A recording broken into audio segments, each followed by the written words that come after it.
आज संयुक्त किसान मोर्चे की बैठक जिला स्तर की बैठक हुई है। उस बैठक में क्या निर्णय लिए गए हैं? आज संयुक्त किसान मोर्चा की बैठक बिहार राज्य रिक्शा मजदूर सभा भवन बिना बाजार बेतिया में हुई है। यह बैठक है कॉमरेड सुरेंद्र प्रसाद की अध्यक्षता में हुई।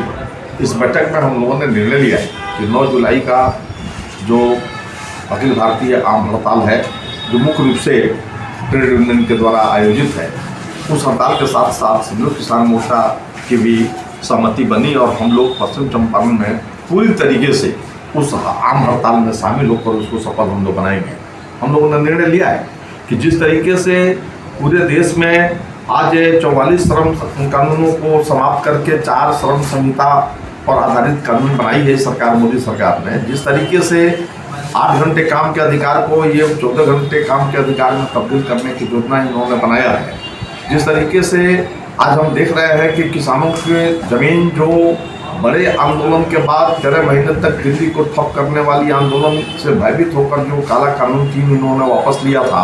आज कारपोरेट को दूसरे तरीके से किसानों की ज़मीनों को देने को ये आमादा है। और आप देख रहे हैं कि 6 लेन, 8 लेन, 4 लेन ज़मीन कोल्ड स्टोरेज के नाम पर, रेस्टोरेंट्स के नाम पर ये सारे ज़मीन जो लेने की योजना जो बनाई गई है, भारत सड़क योजना, कौन सी योजना, टाइगर प्रोजेक्ट के नाम पर गरीबों को उजाड़ने का जो योजना इन लोगों ने बनाया है और किसानों की ज़मीन को फिर हड़पने का, कारपोरेट को देने की योजना जो इन्होंने बनाई है, इसके खिलाफ में पूरे हिंदुस्तान का किसान जो है वो आक्रोशित है। और ये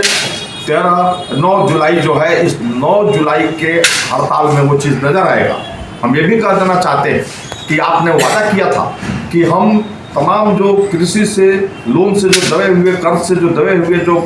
किसान हैं, उनका कर्ज जो है उनको मुक्ति दिलाया जाएगा, लेकिन आपने ये नहीं किया। फसल में लागत का 1.5 गुना दाम आपने नहीं दिया। आज आप क्या दे रहे हैं? आज आप जो भी MSP दे रहे हैं, तो हमने देखा कि जो MSP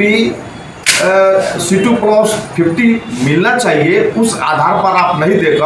आप 2200-2300 रुपया गेहूँ का और धान का MSP दे रहे हैं, जबकि 3100, 3200 रुपया MSP उसका उचित होना चाहिए। तो ये जो आप कर रहे हैं, ये किसानों को लूटने का जो योजना बना रहे हैं, किसान इस सवाल पर एकदम एकमत है, सहमत है कि हम किसी भी आधार पर ये अपनी लूट को बर्दाश्त नहीं होने देंगे, अपनी ज़मीनों को कारपोरेट को नहीं देने देंगे। इसलिए 9 जुलाई का ये ऐतिहासिक हड़ताल होगा और इस हड़ताल में मजदूरों के साथ साथ एकदम चट्टानी एकता के साथ संयुक्त किसान मोर्चा खड़ा रहेगा।